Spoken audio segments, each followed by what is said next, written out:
everybody. It's a special night, special day. I was telling our guest that I got to see him on the news tonight. He did a very fine job presenting the story of storytelling and the story of why he's here in Jonesborough. And this symposium, I know, will be viewed by folks in your home country. It'll be viewed by folks here in our country as well. I encourage everybody to pay attention, sit back, relax, and enjoy a learning experience about something that Jonesborough actually knows a lot about, and that's storytelling. My mother was the storyteller of our family. And part of the reason, and I don't know if she really thought about it or not, she just did it because it's how she was, but part of the reason she told so many stories is she wanted my brother and I to know who we were, and know where we came from, and know why we are the way we are. And she did a very, very good job at it. And in fact, she did such a good job that when she would start a story, we'd finish it for her. But she knew at that point that she had succeeded in transferring that knowledge. And Jonesborough serves a very important role in the world, by taking on the role of the storytelling capital of the world and by championing storytelling. And Jonesborough has been very blessed over the years to have leadership that knew the importance of stories and valued stories in our society. And we have our former mayor and the founder of storytelling, Jimmy Neal Smith, who will speak to you in a minute tonight. So, from the town of Jonesborough, welcome and enjoy the evening.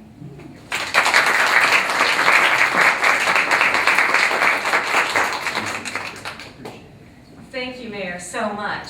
And to our friends in Comoros, who I remember and I say hello to, I would like to say, Watakufu Wajamalifu, Nakaribu, Haruma Umpangawaha. So thank you, and I hope you will enjoy this. This is a symposium gathering a lot of the leaders in Jonesborough, talking about how stories have shaped, and continue to shape our community. And we can't really begin until we hear the beginning. Stories have always been told in this region. They weren't used as a commodity. They weren't used as something, as tourism. They weren't used as something to bring people here. It was just something that we did. But about 45 years ago, we were in a place with tourism where Comoros finds itself now. New, starting out. And Jimmy Neal Smith was one of the people who looked around at our resources and saw that, well, storytelling. We have storytelling, and it's a resource. And I'd like to ask him to come up and talk about that.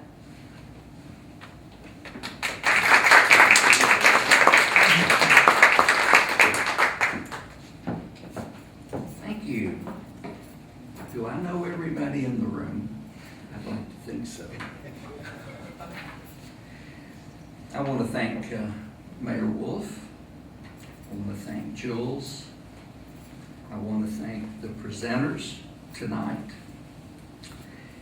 And to thank all of you who came to visit this discussion and hopefully participate later on.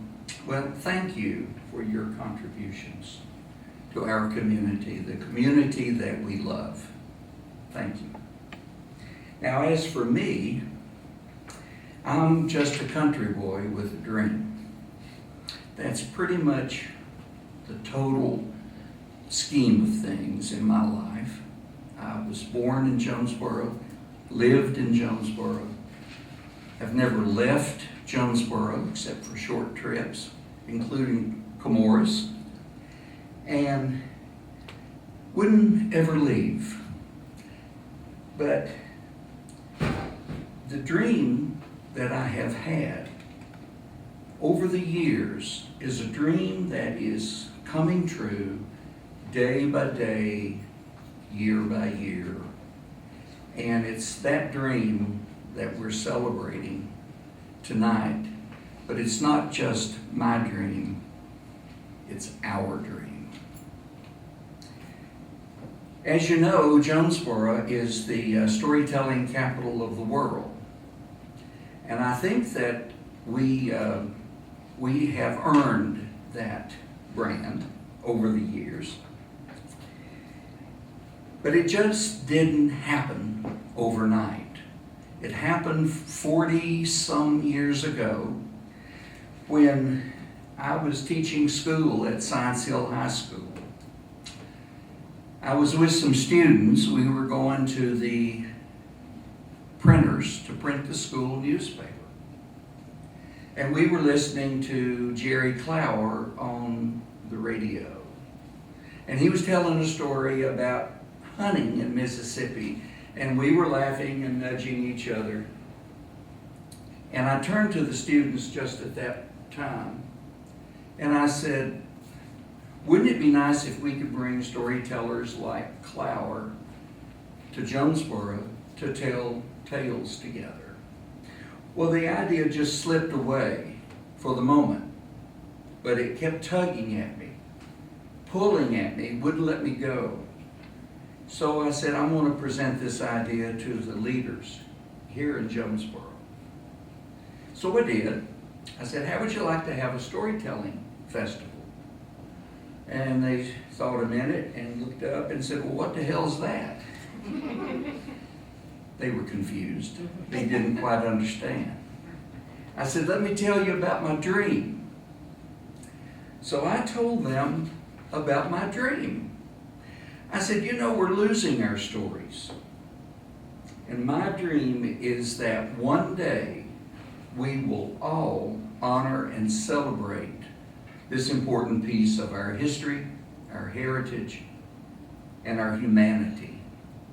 But there's more. There's more. I said, you know, Jonesborough is dying. It was a state of decay, sad. We were losing our town. And I said, but we're working hard to save it from decay and obscurity. And telling stories, you know, just might help give Jonesborough an opportunity for a rebirth, a better future. So they said, it's a good idea. Now you do it. So we rolled an old wagon into the shadow of the courthouse. Does that line sound familiar to most people? And we told stories. It was the first National Storytelling Festival.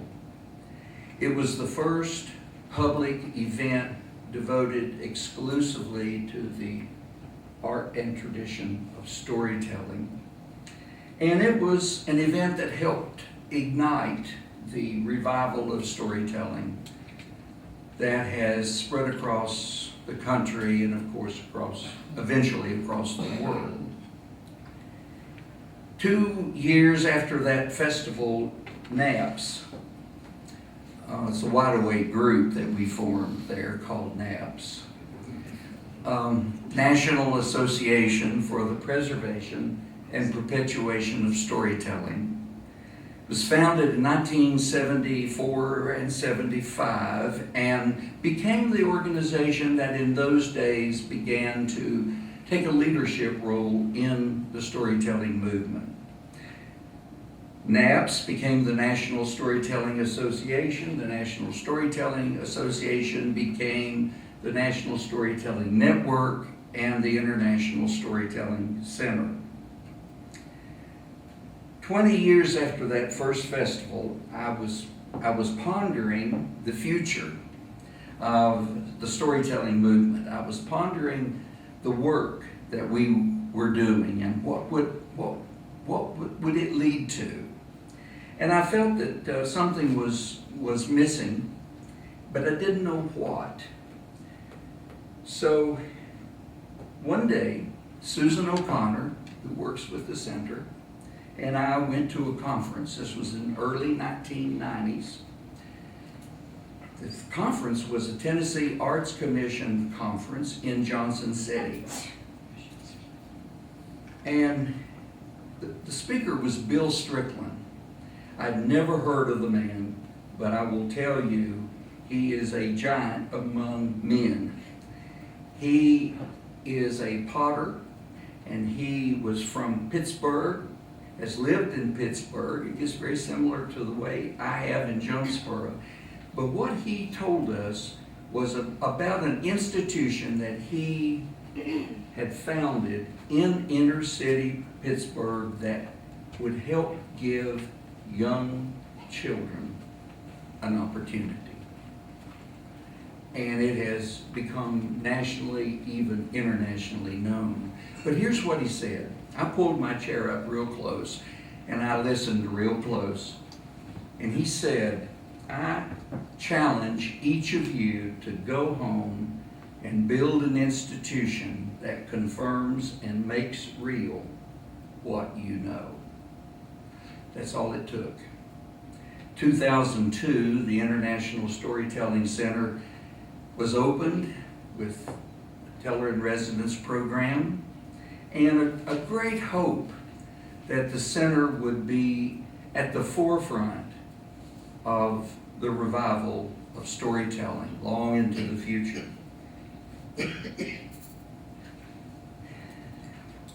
The interesting thing is that we may no longer have a storytelling revival. What we have now is very much a story revolution. There has been an explosion of opportunities and possibilities for storytelling, both here in Jonesborough, storytelling capital of the world, and across the globe. Our story, our dream continues to come true. Jonesborough is the storytelling capital of the world because we continue to confirm and make real what we know about the power and possibilities of storytelling in our lives, in our work, and in our community. And now we are all coming together to continue to build Jonesborough's rich and noble storytelling agenda while helping a small African island nation tap into its power of its stories to build a better future through tourism. So thank you. Thank you.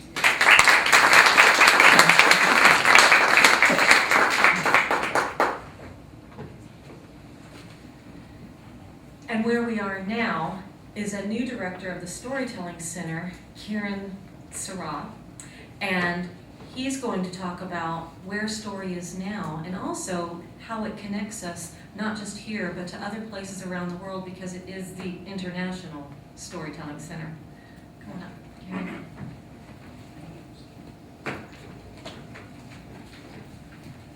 Good evening, everyone. How are you doing? Good evening. And salam alaikum to our friends in Comoros. And now we have live streaming. We can do international projects in an instant, which is fantastic. So salam alaikum to our brothers and sisters in Comoros. Thank you to Jules for putting this together, to Jimmy Neal, and to Hakim, our friend from Comoros. And as my family grew up in Africa, my mum was born in Kenya, so I'd like to welcome a fellow African to Jonesborough. Welcome. Now, Jules asked me to speak about storytelling in community, the impact of stories, the impact of storytelling. So, I've just put together a few thoughts, and here it goes. Now, there's a saying that the world is like a book, and those that do not travel will only ever read the first page. For me, storytelling is like a way of traveling around the world. It enables us to be inspired, to follow our dreams, and to realize that our stories do actually, in fact, belong to a world full of stories, just waiting to unfold, to be discovered and explored.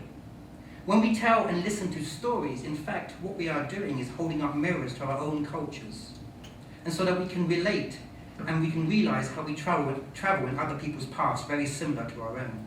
We are, in fact, all connected to a global family. Alex Haley, the author of Roots, once said, when he performed at the National Storytelling Festival here in Jonesborough, Tennessee, without storytelling, there would be no roots.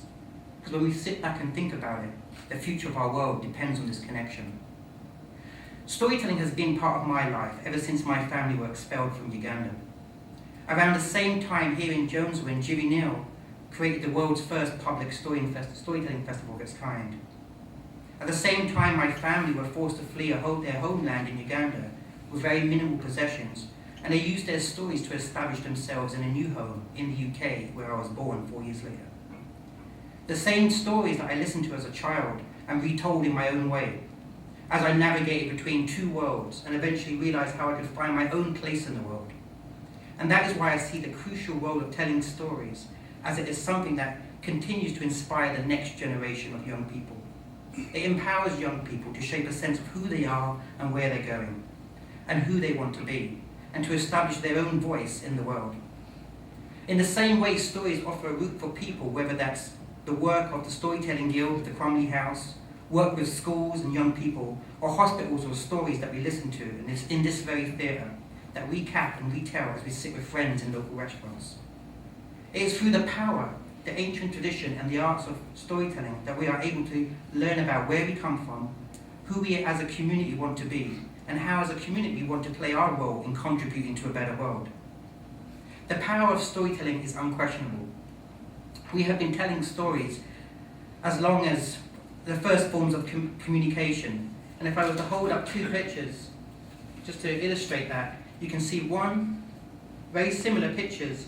One is taken from an Aboriginal cave painting, and one was inscribed on the pioneer 1972 NASA probe that is now just leaving the solar system. In case it comes into contact with extraterrestrials, we're telling something of the human story. We have been telling stories ever since we've been able to communicate. Stories are a part of our DNA. People will always have the natural urge to want to understand and connect with our human behavior. And storytelling is the most accessible, artful way we can do so. Storytelling is what helps us form relationships. It may just be the world's greatest tool for establishing non-violent communication, as preached by the great Mahatma Gandhi and the great Dr. Martin Luther King, both of whom told stories and empowered millions to form communities of strength. And they drew from cross-cultural stories, as we do here in Jonesborough, to help us form and shape this community. Before I came to the United States, I lived and worked in Glasgow, Scotland. And Glasgow is a city where you'll see faces weathered with stories to tell.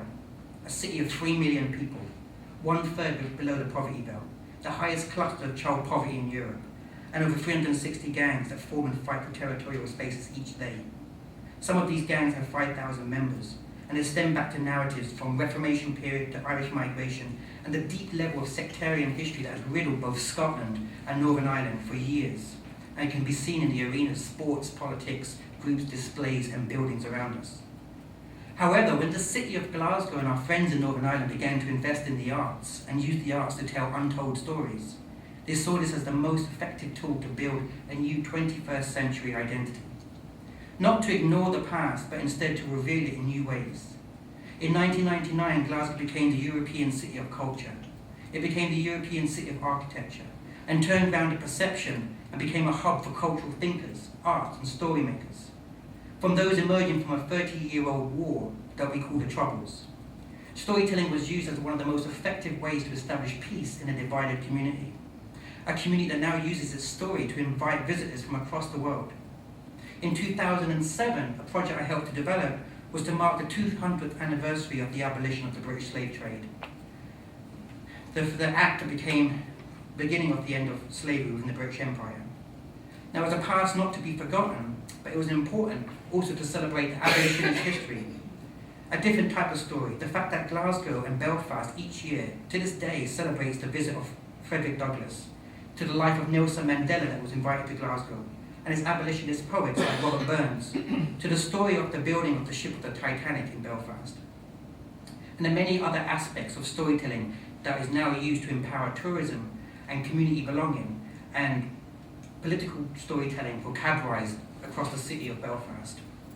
Storytelling not only plays a crucial role in binding and helping communities, it helps us understand what it means to be part of a community and how we can improve and better our world.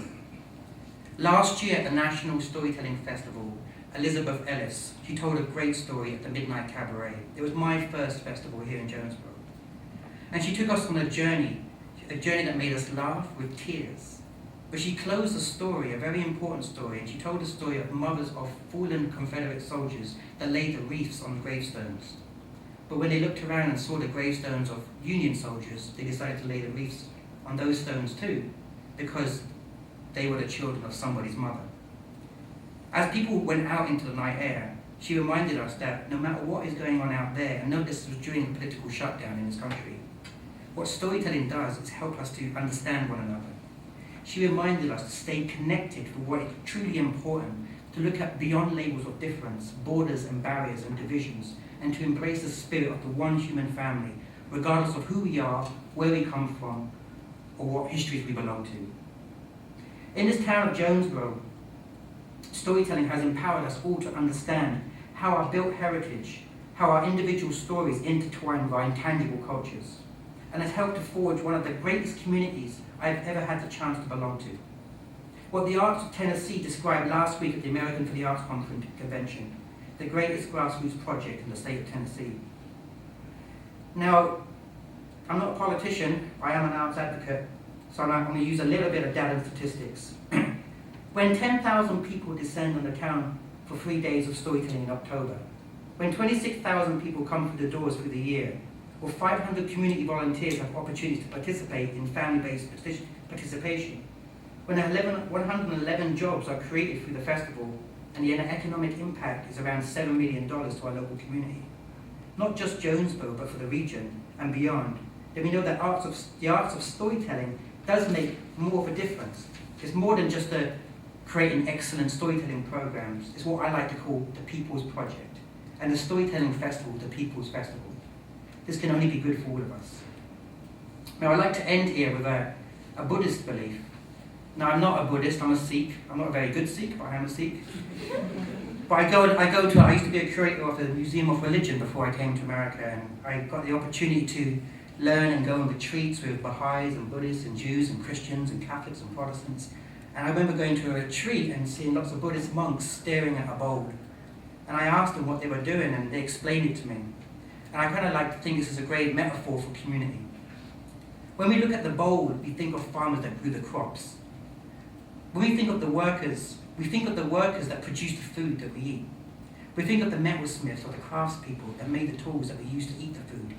We think of the potter that made the bowl itself so we can eat the food. And we think of all the people that ship the food, cook the food, and serve the food to make it possible to enjoy that meal. Now, this is how I like to think of storytelling here in Jonesborough. It's not just, it's a project that many people's efforts, it's all part of, it's a community project, and many people take part in contributing to something that is really great for our community. And in that sense, it is truly international. Why? Because it looks beyond labels, it looks beyond divisions, and it connects us to the one human family. Jonesborough is the storytelling capital of the world. Why is that? Well, it's not just because we have the world's best storytellers that come here every year. It's because of the visitors, the travelers, the storytellers, the passers-by, the long-time friends that have been established over 42 years, that visit us every year, and the residents that describe Jonesborough, that when they come to storytelling, they are in fact coming home. So thank you for listening to my story.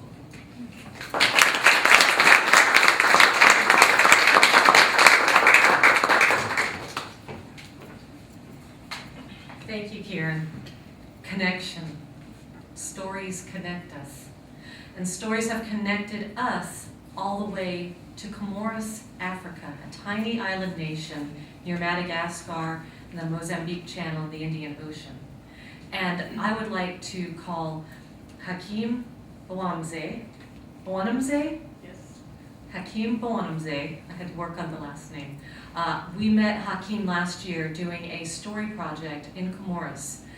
It was story and tourism and helping them to identify, like Jimmy Neal did once upon a time, we have stories. What are our stories? Let's begin collecting those stories and sharing those stories.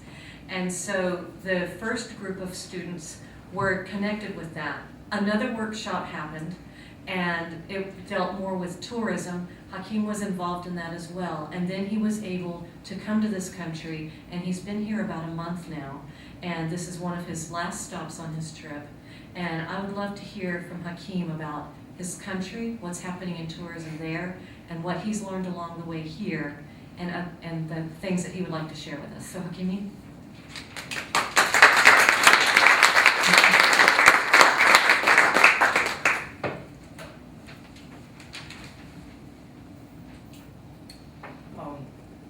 Dear Mayor, before begin my speech, I would like to thank one of the people that I wrote in my paper. First of all, I'm going to thank for the U.S. Department of State that gave me this chance to visit the United States. And also thanks for Jimmy Null and the people from Jonesborough. That first time that I came to this place, I started meeting new people, and I would like to thank all the people from Jonesborough and the people that are working with share stories in this place. I would like to take this opportunity to thank all the people from this town.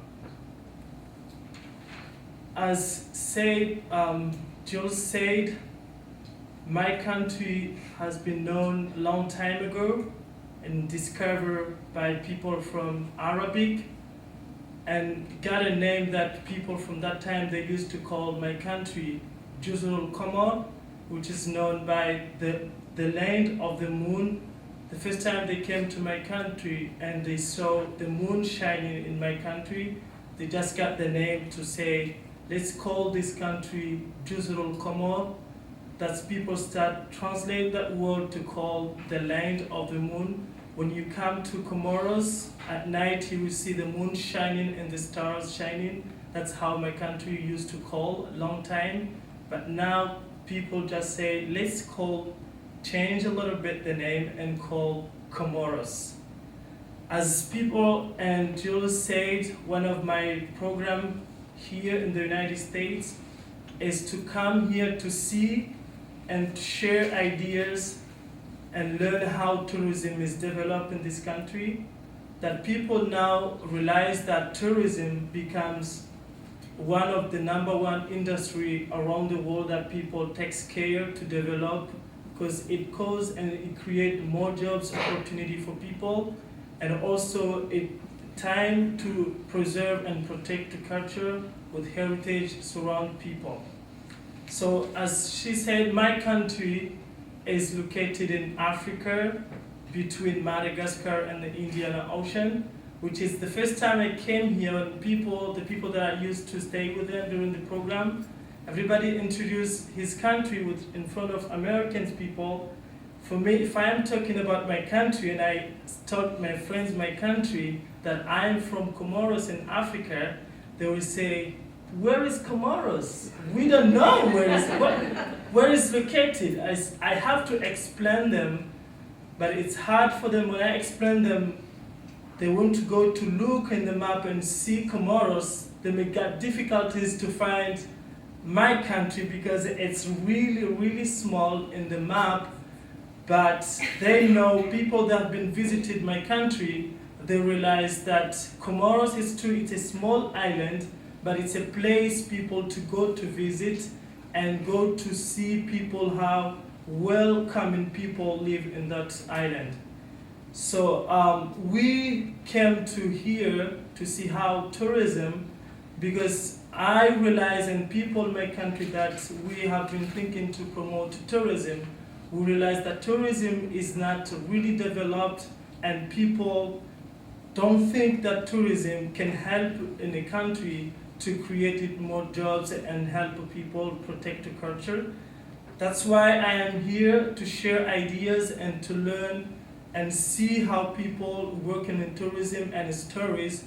So I have to finish all my program different states, but as I have friends here, they came to visit my country, I say, you came to my country, I will be happy if I can come to your place and visit you. Probably if I'm going to visit you, but I will make sure that I'll meet new people and share ideas. That's why I am here today. I've been here since Saturday, but I really, really like the place, and I just came to see how stories here goes, and people try to promote stories, because that's part of culture, and I'm so excited to see young people and older people come to this place to tell stories, which is young people should think that this will be the future, and they will have to take this place in the future to protect this culture. And my country, we have these kind of things in my country. We have cultural and we have the resources that we have and we have stories. We agree and we accept that this will be one of the impact and one of the good things to promote tourism is to identify our identity and find our stories and share with the people. That's a way we can find people to come to visit our countries, and also we can protect the culture of my country. So I would like to say that I've learned many things from the United States during my program here, but this is what we are thinking right now with my colleagues in my country, to go forward and try to establish and to collect people that they have the knowledge and they have the stories to come to teach young people and share the stories to help the country and promote tourism. That's the way we can succeed in the tourism sector in my country. Before ending my program and my speech here, I would like to say that one of the questions that I asked my friend Jiminel is, I saw old people here in this program and participate tourism and tell stories here, but sometimes I ask myself, where are the young people from this town? Because this should be getting involved with young people, because now when you look these people, in my country, it's hard people like you to come in front of public place like this and tell stories. But I'm really excited because it shows that this is a way of loving the country and is a way to teach people that this is one of the culture that we should protect. So I am saying that young people in this place, they should take their opportunity and take their time to come to this place and learn stories, because they may take this place in the future. And also on behalf of my country, this communication and these words that I'm speaking here is related with them, that we should work together and protect these resources, because that's a way we can succeed in the life and create jobs and help tourism, which is good for every country. So I would like to thank all the people from Jonesborough, and also one of my friends that helped me in this program in my country, Bryce Smedley, which is his parents are here, and also to thank all my colleagues that were working together in my country, that we need to keep going and promote the tourism. Thank you very much. And by ending my speech, I would like to say, in my native language, Marahaba Menji, thank you very much. And I will share what I learned here with my colleagues in my country, because this is one of the things that can help my country to create more jobs and educate people for the better of the country. Thank you so much.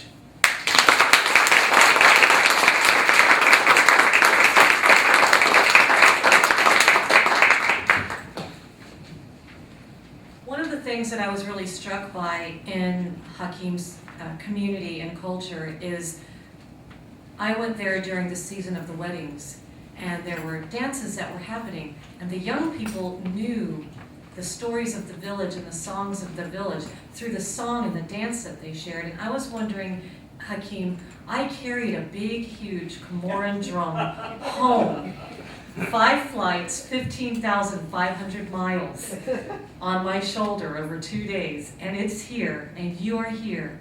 And I am hoping perhaps you could share a short song from your culture to show us how your stories are being passed down with your young people. Would you do that? Yes, thank you.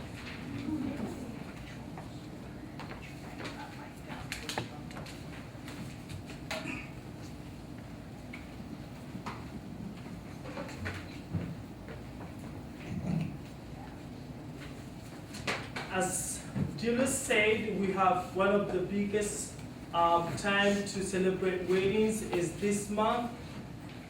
People get the chance to celebrate weddings, so we have one of the traditional dances that we have many traditional variety of dances. We have women dances and we have men dances that when we organize the wedding, we have those dances that people can dance and women can have their part to dance. So I'm going to play one of the music and the sound that we play in my country for when we celebrate the weddings. This is how the sound goes, and the name of the music is called Sambe. So Sambe is popular in my country for every people. They like it to dance during the wedding session.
Women can dance and men can dance.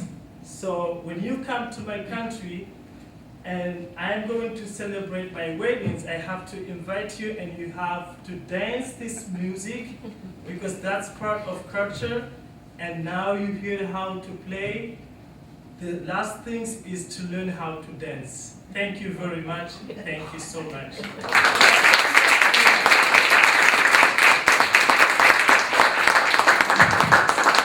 Thank you, Hakim. Marhaba bench. And we can have stories, lots of stories. We can have music, we can have singing, we can have dancing. But what happens if nobody shows up for it because nobody knows about it? That's why tourism is so important. We have all of these amazing resources, all of these programs, all of these plans. And now I'd like to ask Alicia Phelps to come forward. She's the Director of Tourism and Marketing here in Jonesborough. And I'd love for her to tell us about what she does here. As Jules said, I do handle the tourism and marketing department for the town of Jonesborough, and it's such a fun job. My name is Alicia Phelps, so it's good to see you all tonight. I thought I'd start off by giving you all a little bit of background of the tourism department here in Jonesborough. The program started, it's been around since around the 1970s, so about 45 years or so, and we're really lucky because our local and state government recognizes tourism as a viable and profitable economic driver. And that's caused Jonesborough to become known for its nostalgia, and it's also for its ability to attract audiences from around the world. So as the tourism department falls under and is funded by the town of Jonesborough, our local government, we've been able to survive through some tough economic times, and these times have been enjoyed by the entire country. And so in thriving times, Jonesborough has served as a model for preservation and history and development, and they've blended storytelling with history. So that's one of the things that we are most known for. So how have these stories shaped Jonesborough? We're not Tennessee's oldest town without our stories. So these stories surround the history in the storytelling capital of the world. That's how we got our name. We started telling stories and people started coming. And they came here to tell their own story at times. And that really made us a melting pot for a variety of cultures and traditions. So we've embraced our brand, and that along with our fascinating history, and we bring visitors year-round to Jonesborough for various activities, storytelling, and history. So one of the things that I really wanted to touch on tonight is the development of our walking tour. Some of you all may be familiar with it. It developed from the strolling tour that's been around for quite some time, since probably the 1980s or so. So what happened with that, it's a really neat tour, the strolling tour, the former one, we still have it around, and it's about 40 historic stops, all within walking distance of Jonesborough. So you could come into Jonesborough and hear 40 different stories about history. So that was really neat, but it took folks quite a while to do the whole tour, and we wanted them to experience Jonesborough in their own time, to be able to create their own story. So a group of us got together last year, and we're really proud. This is one of our largest projects we've done since I've been here. And we came together, and that included myself with the Jonesborough Department of Tourism, the Heritage Alliance, our events coordinator for the town, several other folks, including outreach through the Jonesborough Yarn Exchange and more. And we got together and created Jonesborough's Walking Tour. So it's a condensed version. It's 28 stops, and if you haven't picked one up, we do have them outside, and they're available throughout Jonesborough as well. And it really blends Jonesborough's fascinating history and captivating stories. They've been passed down through generations, and there may even be some in here that you've not heard before, and that was one of our goals. We sought after stories that aren't mainstream, ones that are thought-provoking, and they make you want to learn more about Jonesborough. And so we use the narrative of the stories to convey the facts and the feel of our history, and that really made it come alive in your mind, which creates a story. The characters and the history, they begin to develop in your mind, and that's been a long-time goal of mine and the tourism department here in Jonesborough. How do we make history come alive and actually tell a story to a visitor? We are the storytelling capital of the world, after all. So in this walking tour that we've developed, you'll find the neat history facts. And then around that, we've created a portion that involves the stories that have been passed down from generation to generation. And then we've also included a bit of social engagement, because that's one of the big things these days, and try to target that younger demographic as well. So we give you a chance to engage, take pictures at these historical spots, and post them on social media. So it's been received quite well, and we're really proud of it. So that's where partners like the Jonesborough Storytellers Guild, the Heritage Alliance, the International Storytelling Center, the Jonesborough Yarn Exchange, and Linda Poland with Positive Solutions Tours come in. The Guild, of course, a local group of storytellers that conducts storytelling concerts weekly, open to the public. The Yarn Exchange, telling stories monthly in Jonesborough and through radio broadcast, as well as collecting stories throughout the community. They even dress as characters and tell stories during some of our annual events, such as Jonesborough Days. The Heritage Alliance, I like to consider them our go-to fact checkers, and they provide counts of accurate and reliable history facts. While the Storytelling Center, well, they're the heart of Jonesborough, doing what we do best. They tell stories, they make connections around the globe through the art and the craft of storytelling. Linda Poland with Positive Solutions Tours takes you on a tour of Jonesborough, and that's where history is brought to life through vivid stories and guides in period-style costume. So I believe she follows me, and that's how the tourism program developed in Jonesborough, and that's currently what we're working on now, creating a place for folks to come, share the art of history and storytelling, and blending our cultures with those.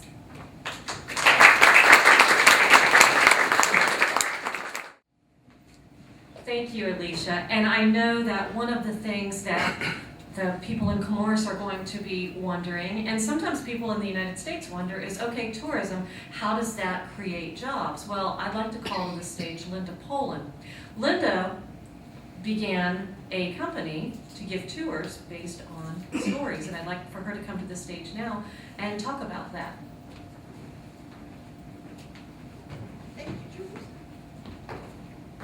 Good evening, everyone. I want to ask you a question. How many of you out there are storytellers? Everybody should have their hand up. Everyone. You know, that's the way we communicate. If something happens in your life, you don't just say, oh, I had a flat tire. By the way, it was raining. You know, you go into it, you explain how the trucks were going by and all the things that happened until some handsome young man came and changed your tire. But storytelling is from the beginning of time, you know. And the thing that I really am excited about is the new walking tour brochure. I want to commend you on that. It's great. I know that we talked about it forever, about updating, and it's wonderful that you all got together and do it. And Hakim, I want to say how proud I am of you that your country has chosen such a clean industry to bring to your country to take and show your story. Because tourism doesn't leave behind any residue except good stories. And if you could take those good stories and plant those seeds in people that come visit you, what is the favorite thing they like to do? Go home. Share those stories. So what you have chosen is a good pathway, and I think it's wonderful that you're touring around like this, and I think it's wonderful that Jimmy, Neal, and Jules have gone over there, and I really want to see this blossom, you know. Okay, I was in tourism, I'm only 39, but I've been in tourism for 45 years. Don't do the math. But I started off with American Express in Miami, Florida, and developed tours there. And on down, I even helped develop some of the tours in Key West. And again, I didn't realize it at the time, but we were doing stories of the conchs. The people are called the conchs. And stories of the boatmen and all those type of things. Then I went on to American Express in Denver, Colorado. There I became a meeting planner. They trained me well. I never missed a tea time for all those corporate guys when they were going on their meetings. But I wanted something else. I wanted something else that would be more fulfilling. And when we moved here from Denver, Colorado, I went to work for the town of Jonesborough. And that's where I found a living and breathing community. And that living, breathing community had a story that it was shared with me before I ever realized I was absorbing it. It was the people in the shops, the way they greeted you. And that's going to be important. What you call your frontline people. You know, don't let them say, when someone says, what is there to do in town? Oh, nothing. Why don't you go on up the road to so-and-so? You don't want to do that. You want to have them primed with a story of what there is to do there. You want to develop partnerships. These are tools of the business of tourism and having a company. When I worked for the town, we wanted to develop a tourism program. So I had the privilege of sitting on front porches, sipping iced tea with some of the elders of Jonesborough, like Dorothy Woods and Ruth Broyles, Doc Bird, and Carolyn Moore. And these people, they gave me the layering effect of the importance of community, the importance of the stories, and why they worked so hard to get Jonesborough on the map. The town was dying, just like Jimmy Neal said, but there was people who loved their community. And these were the people that made me fall in love with the community and want to tell their stories. I couldn't tell all of them, you know, but most of them we could tell. And we made it a rule that if there was 3 overlapping versions, then we took that to be true. And that's how we shared it. Well, we did so well that we actually won 3 awards. We won a local award, we won a state award, and we won a national award for the Discover Jonesborough Times and Tales tour program. And this was the people's tour, I call it, because in the beginning, I wanted it to be a town tour. I was hired to develop the tour, but it wasn't my town yet. I was the outsider. So people didn't want to give me the inside stories. So Doc Bird took me under his wing. And if you know Doc Bird, he was pretty tall and always wore a hat. And he had a wonderful laugh. And he'd take me to places and he'd say, tell her your stories. She won't shame you. She won't shame you. And that instilled within me the importance of telling the stories correctly and taking pride in telling the stories, because it's the people of the town. And this is the way I trained guides too. There was 14 weeks of training for a guide before they were allowed to do a tour by themselves. So attention to detail is an important thing when you're going to develop a tourism program. Attention to detail. You want it to make it go right. So I had a ball with my 10 years with the town. And I had the privilege of representing storytelling on the All-America Cities contest that we went to for the Tri-Cities. And coming back on the bus, when I was thinking about that I wanted to do a little more, the CEOs of many companies said, go regional, go regional. So going regional really helped, because all of these stories of all the counties, of all the other states that are our neighbors, it's like a tapestry. It doesn't just stop at a county line and the story stops there. They're all interwoven together. And that's what makes our region so inviting. So, the terminology in tourism is we want to get heads in beds. And what that means is you want them to stay longer. So Jonesborough is the jewel of tourism, attractions. But if you want to do a 5-day, 4-night tour, you run a little bit short just doing Jonesborough. So you might do the Bristol Motor Speedway and the background history on that. He's talking about the stock car racing and things. And then you might go on down to Greenville and talk about President Johnson there. And of course, President Jackson here. So it's developing partnerships. And those partnerships and relationships are the only way to make a tourism company, such as mine, I'm called a destination specialist, is to develop those relationships. So went out in 2000 and created Positive Solutions Tours, the positive solution to all your travel needs. And I've really have friends that were front desk people that are now the GMs of the hotels. So I've got an inside track on getting good rates for people coming into town. So those relationships are important. When we were talking about this being a people's tour, I created a contest, named the tour. So everybody got involved, and we gave away meals at Main Street Cafe. Everyone got involved, and we had a board come over, and I remember Don Raines, who was a good friend, was on the board, and there was 9 of us that had to go through over 465 names that people thought the tour should be. And we came up with Discover Jonesborough's Times and Tales. So that was getting the community involved. It's their tour. Another thing was, as I said, developing partnerships. The Appalachian RC&D was working very diligently on the Quilt Trail. And they asked me if I would take that on. And I couldn't at the particular time they first asked me. But then in 2000, when I started Positive Solutions, I was able to take on that task and work with Roy Settle. And if many of y'all know him, he's a wonderful man to work with. So we developed stories for each one of the tour stops, and we brought motor coaches in. And we continue to bring motor coaches in, but we also did it for the locals who kept saying, we want a piece of what you're doing. We want to know those stories too. So don't forget your local support. I, of anybody, know how loving this community is and how supportive it is, and it's been wonderful. You have to create something of value. That's another tool. Jules asked me to talk on tools. You have to have something that people think that they are really receiving something special, because think of the choices that you have that you can use your vacation time.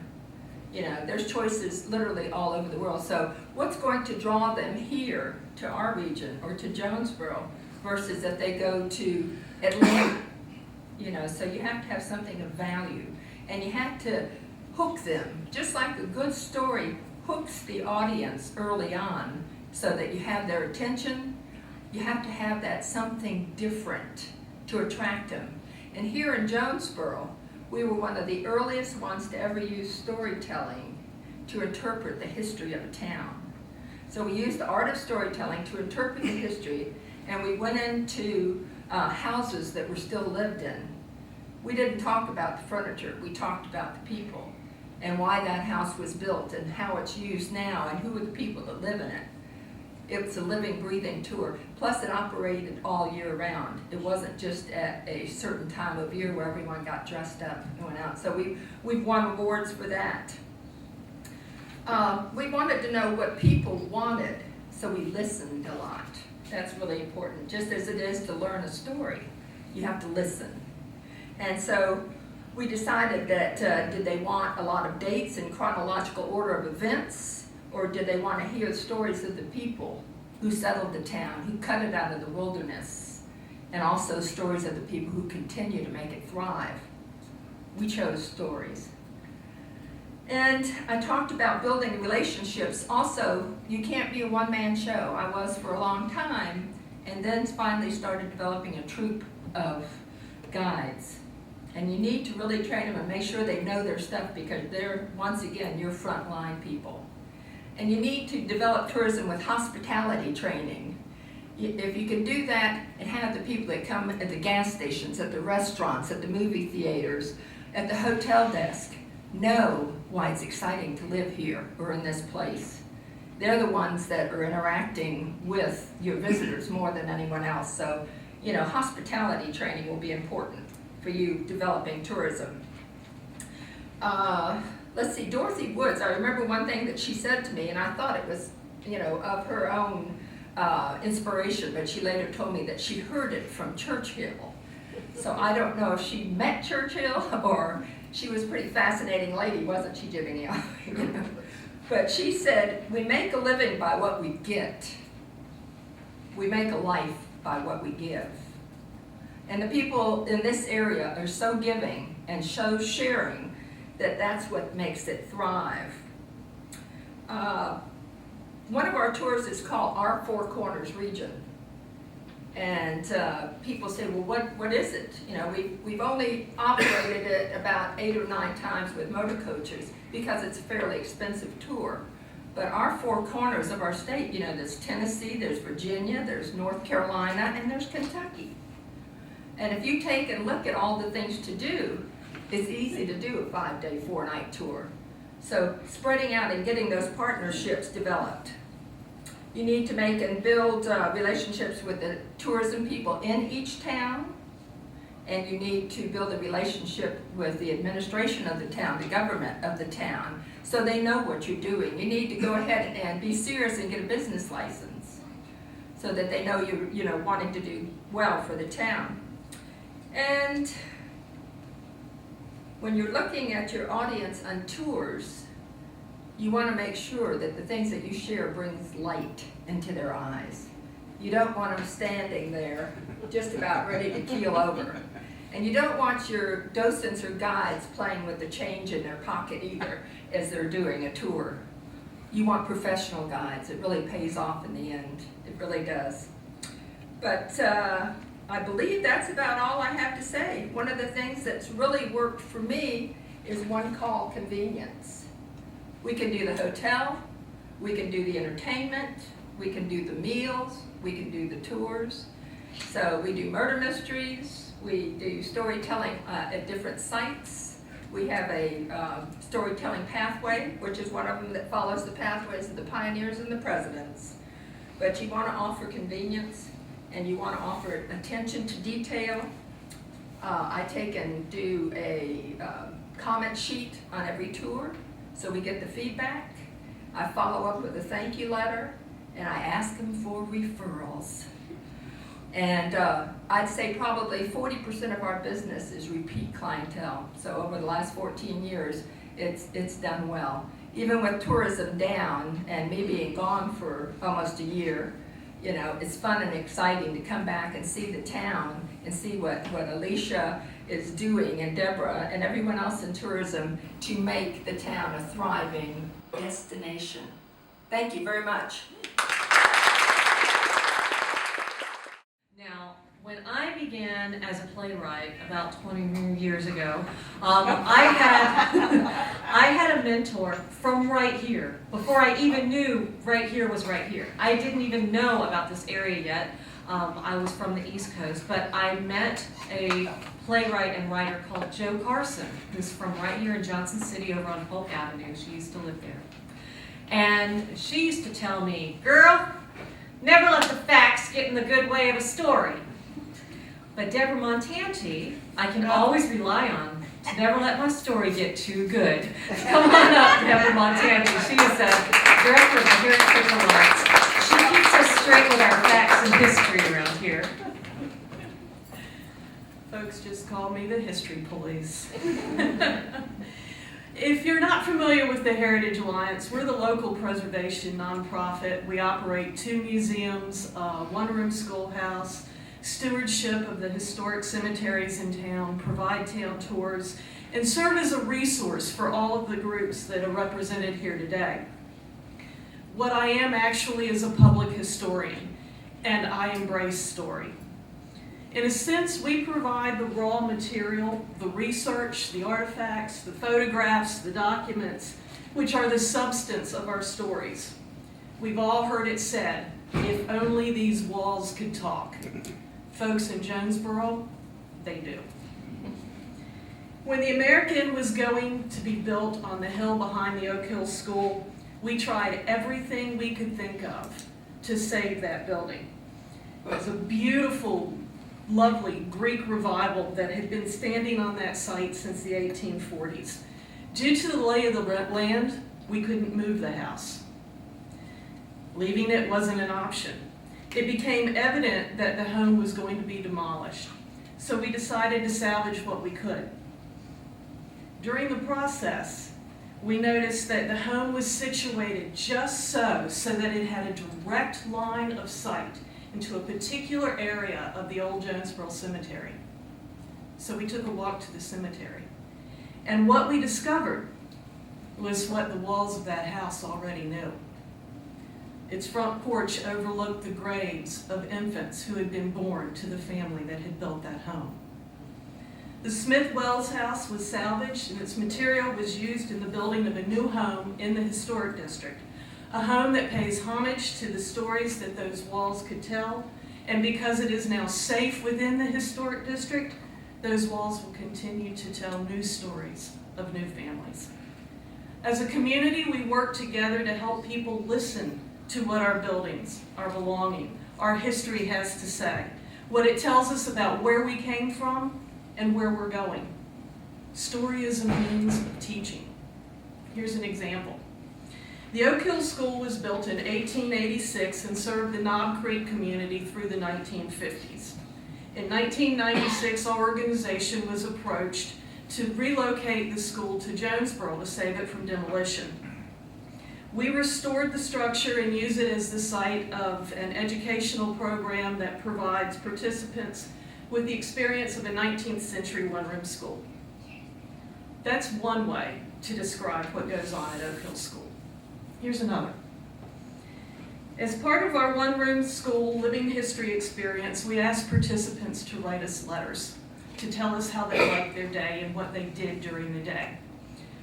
One Johnson City fourth grader wrote us a wonderful letter going into great detail about how recess was his absolute favorite part of the day. Quill pen writing was really, really neat, and math in 1892 was just as bad as it is today. And then he told us about his aunt. In his letter, he told us he had an aunt that was well over 100 years old and living in a nursing home. He told us how he really, really hates Sunday afternoon because his family makes him go to the nursing home and visit with his aunt. That is until he went to the Oak Hill School, because it seems that his aunt had gone to a one-room school and remembered it. They talked all afternoon about their common experience, and he ended his letter by telling us that he really looks forward to going and visiting his aunt again. Story allows us to get at those capital T truths, to just for a moment, to actually be in a moment, to transcend time and place and connect with the past. Story is a powerful tool, and like all powerful tools, it must be handled with care. One of Jonesborough's most important attributes is our authenticity. We're not Disney World. We're not Colonial Williamsburg imagining a history that might have been. You know, we all know that winners write the history books, right? In Jonesborough, we know that survivors tell the stories. The stories that we tell are real stories, real incidents about real people. And we must never, ever forget that. We must honor it, we must respect it, and we must be true to it. We owe it to those who have gone before, we owe it to ourselves, and we owe it to the ones that come after us. Thank you.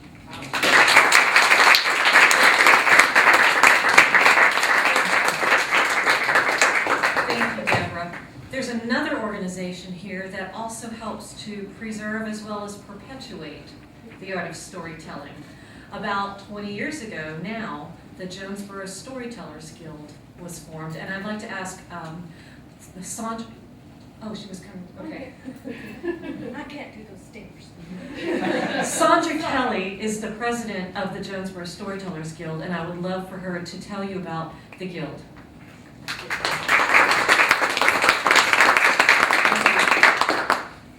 It is a real honor to be up here representing the Jonesborough Storytellers Guild. The first time I ever came to Jonesborough, I've gotten bit by the bug so hard that when I left and went back home to Florida, I thought, I have to go back. I can't not be there. I remember turning that corner right there where Kaylee's is, and I was up here as a guest for the festival, and nobody prepared me. I had no idea what I was coming to. And I turned that corner, and there was that beautiful town, and all of those tents, and the sound of the human voice and story wafting all through. It permeated everything. And I couldn't wait to get back. And of the 28 performing members of the Storytellers Guild, I can almost promise you those who weren't born and rooted here from the beginning had a similar experience.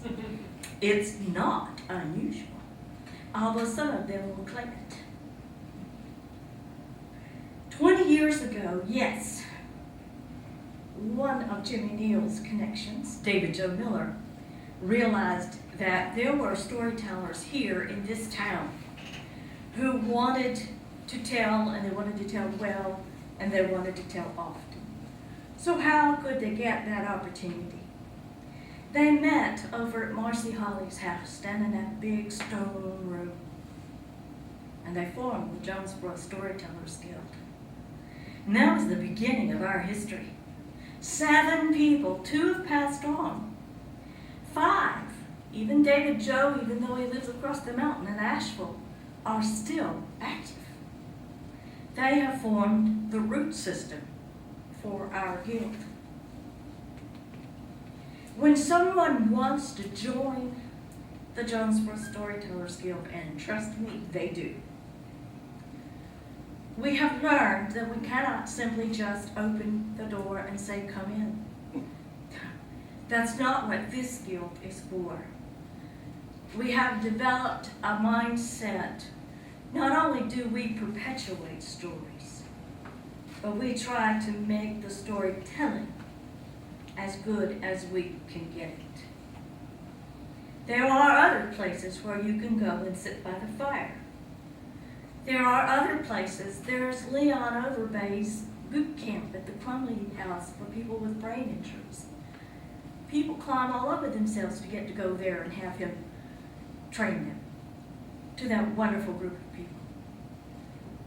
But when you're part of the guild and you go out and represent the Jonesborough Storytellers Guild, you must be able to tell well, and tell well at the drop of a hat. If you are of that cadre of storytellers that goes out a lot and travels, you have hundreds of stories under your belt. A lot of us do.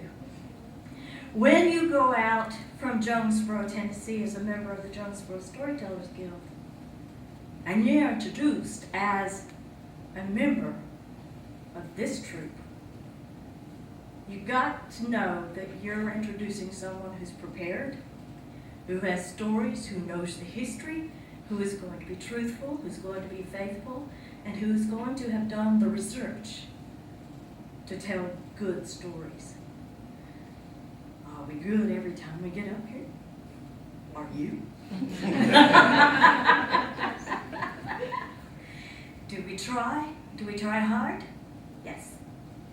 What we have developed is, I think it's maybe been part of the group since its earliest beginnings, but a mentor and apprenticeship program. And we've made it even stronger in the last few years because the ante is upped now that we rent this stage. Every Tuesday night, we've been telling stories somewhere in downtown Jonesborough for 20 years, since 1994. Can you imagine? Think about it. But now, we sense the responsibility as ambassadors of Jonesborough. We don't pretend to be national storytellers, although some of us do, and we travel. But when we leave here, and we take the stories with us, we represent, literally, Jonesborough, Tennessee. I was telling Kelle a while ago, the first time I was in South Carolina at a festival, and I was introduced as an Appalachian storyteller from Jonesborough, Tennessee, the storytelling capital of the world. My teeth almost fell out. That's Leon. You know, that's not me, but it was me, because this town has adopted me. It's adopted a lot of us, and because of it, we cherish the opportunity. 11 of us have master's degrees from ETSU, the storytelling program. We have ministers, teachers, all kinds of professionals. We have about 36 supporting members. What do they do? It's not just performers. If you join the Jonesborough Storytellers Guild as a performing member, you must go through the apprenticeship program. You must work with a mentor. You must audition twice. And then you start slow and easy. There are people in this room right now undergoing that process. And by the time you perform with us, you're comfortable, you know your stuff. Well, supporting and undergirding that effort is the supporting member. They are the ones who give us guidance. They open doors for us. Gary gets up here every Tuesday night and sets the stage for the MC. We like to play. We have a good time, but we work in it. It's very well prepared. It may look casual when you get up there, but there's always a plan, there's always a reason for it, and there's always that intense support within the group, so that we are never left alone. We have people to fall back on, we have guides, and we have a certain sense of pride. Pride to be as good as we can be, and pride to represent our town. I cannot tell you how much it means to me that Jonesborough, Tennessee adopted me. I cannot tell you how much it means to me. Then I'll go out and say I'm a graduate at ETSU storytelling program. When I go out and say, you know, yeah, I know Linda Poland, of course I do. You know, oh, I heard Leon last week, you know. These things are important to us. So we're part of a network. Almost all of us who are part of the Jonesborough Storytellers Guild are interconnected with all of these other organizations you're hearing. We're not just a standalone group. We're all very much woven in together. So anything we all do affects everything else. So I'd just like for you to know that the Jonesborough Storytellers Guild is honored to be a part of this place, part of this route, and part of a growing vine that just continues to perpetuate story. There's nothing in the world more fascinating than stories and storytellers. Thank you.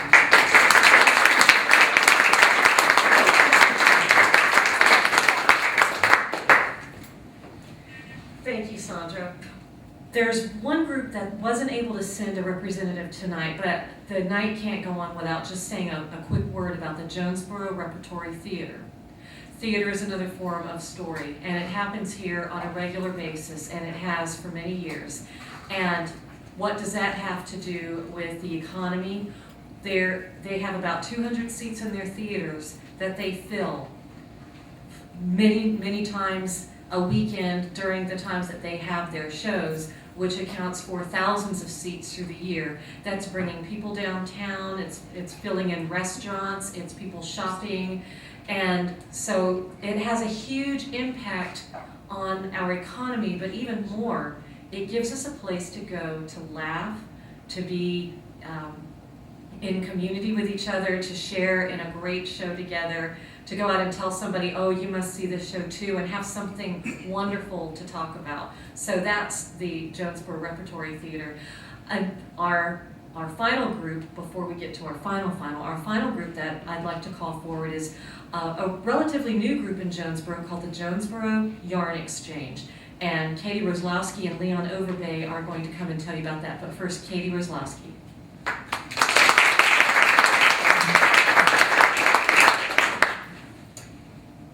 Well, I would like to speak about how story can unify a community. In Jonesborough's case, nearly 100 people came together as complete strangers and walked away as their own community, as they worked together on a project called I Am Home. It started over 4 years ago when local folks were interviewed about their life experiences. One such person was Sydney Smallwood, age 95, whose great-grandmother was shunned because she baked bread for Union soldiers in exchange for food for her children. Well, after these stories were collected, an original script and songs were written. And after a lot of collaboration, the play was formed, reformed, uniformed, and performed by the local community in spring and fall of 2011. Now, if you had shown up to audition and you wanted to be a part of it, you were accepted regardless of experience. Most of us played multiple roles and were double cast.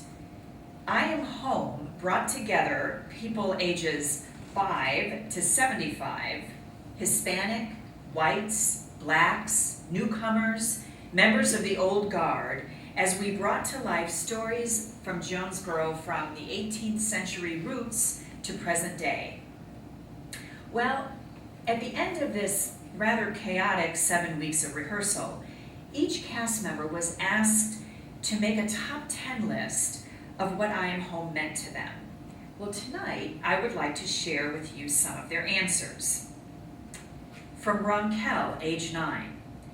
Being in I Am Home helped me learn what community really is. It's like a puzzle where you have to work together to make the picture. From Bob, collecting and learning the stories about a community gives you a sense of place and a feeling of being connected. We talk all the time about the importance of knowing somebody's story, but to be a part of that process was life-changing. From David, who played Daniel Boone, hearing Glenn and Leon, who played the same role, cheer each other on, I think Leon was a Civil War officer in a former life. Either side. From Frankie, being in a multi-generational group where we were all equal. From Chris, the feeling of acceptance that took place in the group circle we formed before each show, and especially the circle after our final performance, to see all the tears and to hear that everyone had affected each other in such a tremendous, positive way. It truly meant something. From Linda, I Am Home has been a healing experience where I have found not only my sense of community again, but my rhythm for life. I am grateful for the laughter and the camaraderie created within a group of people from all walks of life. From Ashley, listening to the stories that Nancy, John, and Donna shared at the first table reading about segregation, I left there with a whole different outlook. From Leon and Pam, seeing the faces of people in the audience whose stories were portrayed, like 95-year-old Sydney Smallwood, he actually was able to come to a performance. From Jean, I remember the pride and awe as I felt As I watched the children begin to own the stories that they were telling, I remember the culture of acceptance for everyone. I have carried that with me. From Summer, everyone in the play feels like family to me, and they make me feel good about myself. I love doing the play with my mother. From Cassandra, watching the children grow in their roles, corral their energy a little, and seeing them mature. I lived in this town for 45 years, yet I heard stories that I never knew before. That's why we need to share them. And how did one role turn into 4? From Paul, such fun to see 5-year-old AJ working the crowd and giving out autographs. I know you did too. From Wilma, it was a big commitment, but one that was worth it. I cannot think of anything better to have done with my time. And a final thought from Bob. We need to continue to reach out and make sure that all races and ages stay connected. The real impact of what we have done will be determined in the future, what we do next. So now I'd like to bring to the stage Leon Overbay, former Civil War officer and storyteller.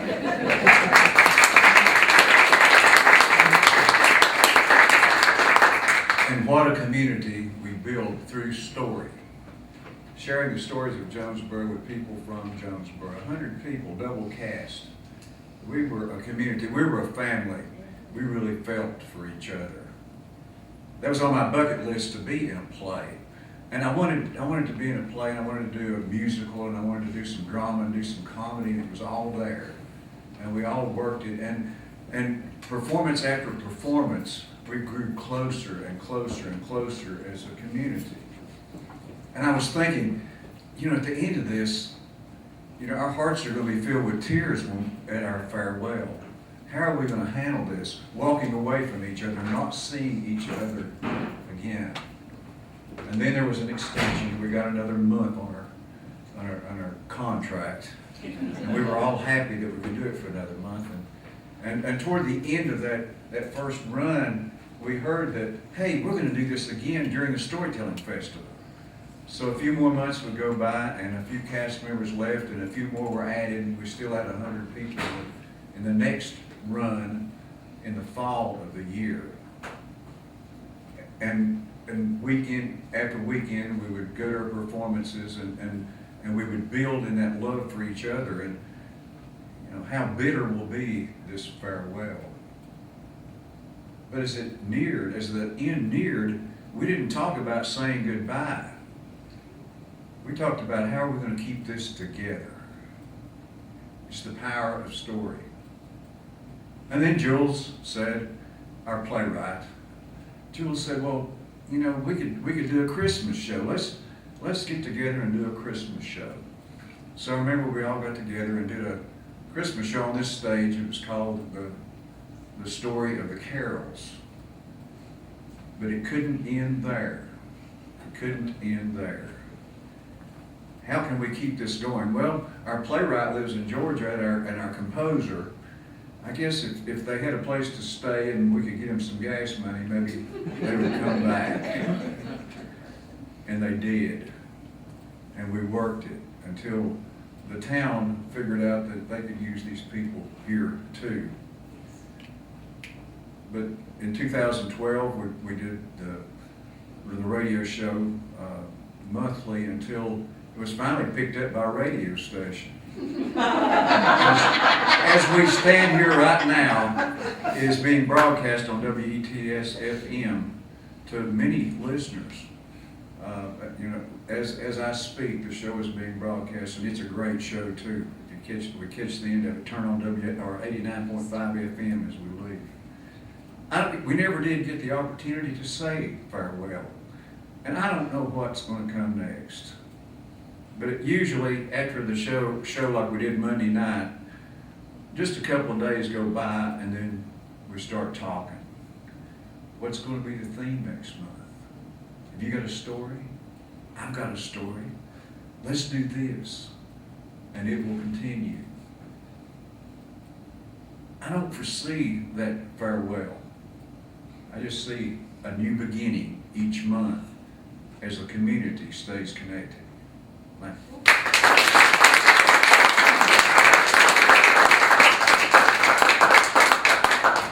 Thank you, Leon and Katy. And to close out the show, what is the future of storytelling and tourism in Jonesborough? Well, some of that future is sitting in our audience tonight. We've got Ariana Torres and we've got Rhett Carver. They have been part of the Yarn Exchange for quite a while now. Rhett, since he was much younger, and Ariana is a newcomer. And I don't want to scare them at all, but I would like Ariana to come first and kind of tell us what you've done with the Yarn Exchange and maybe what it might have led to.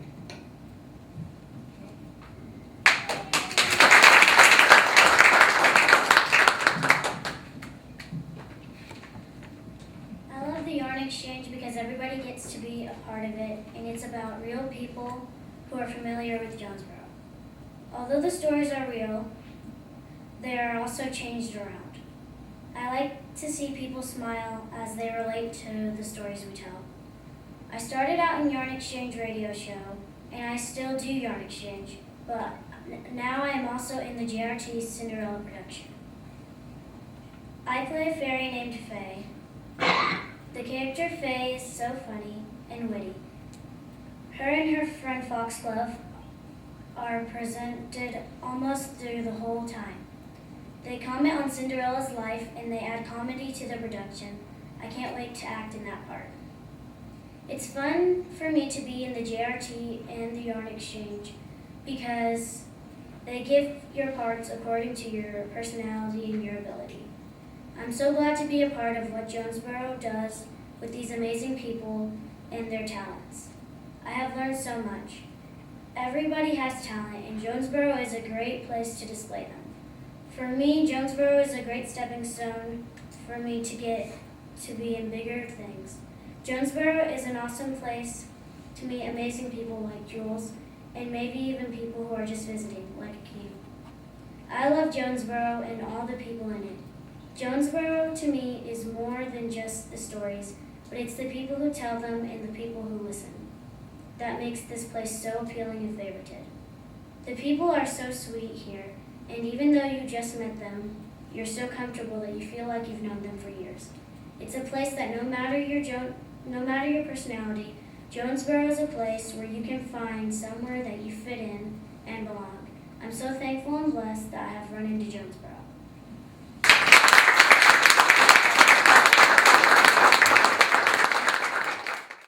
Wow. And that is the Yarn Exchange right there. I'd like to call Rhett Carver up here too. Rhett has been in the Yarn Exchange. He's also been in the Story to Performance class that I taught last year, and he was in both the fall and spring classes, and they wrote their own Junior Yarn Spinners radio show too. And he was the MC, and he was also an emerging director. So I'd like Rhett to come up stage. I don't know what he's going to talk about, but I'm sure it's going to be very interesting.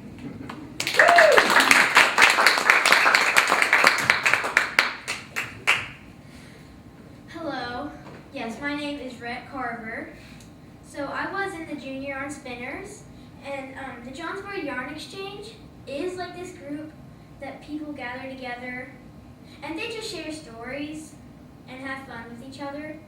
And so I was in Miss Jules' Story to Performance class. In the fall class, we made this play called the Junior Yarn Spinners. I was the MC and the director, but we made the script completely, and so we made some music and found words that rhyme with each other. And so in the spring classes, we made our own videos and cartoons, like about different topics we used with storyboards. And so we had fun with that. I'd like to look into doing those classes again. But so the Junior Yarn Spinners was really fun. And so the Jonesborough Yarn Exchange, So we gather stories together, and Miss Jules over here, she's the director. She gathers them together along with the help of us. And so she puts them in a play, and it goes on to 89.5 FM on WETS at 8 o'clock on Wednesday after that show. And so we have a lot of fun doing it. We do it monthly. And so, yeah, it's pretty awesome. And so, if you'd like to come join us, then that'd be cool. So, yeah, so thank you.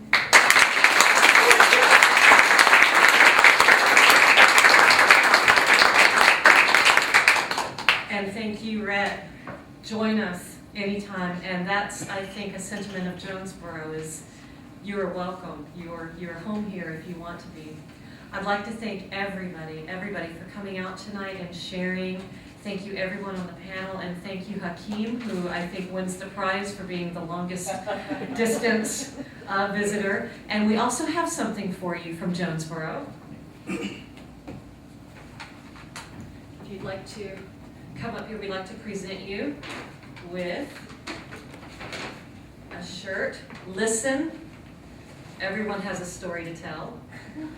And some postcards of our town and its historic places.